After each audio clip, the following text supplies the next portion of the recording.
మన జీవితానికి ఏది వెలుతుగా ఉందో ఆ వెలుతుతోనే మాట్లాడతాడు. పదే పదే మాట్లాడినా నువ్వు స్వీకరించేటువంటి ఆత్మీయ అనుభవాల్లోకి ఎదుగో.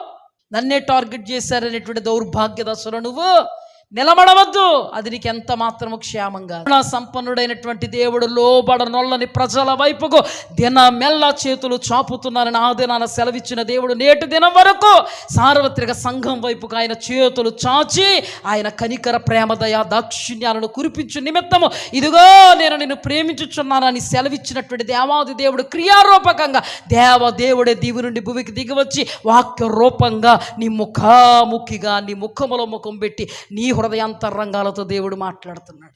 నువ్వు వాక్యానుకూలంగా కట్టబడతావా? ఆత్మ సంబంధమైన మందిరం అవుతావు. కట్టబడ్డానికి నువ్వు ఇష్టమవ్వా?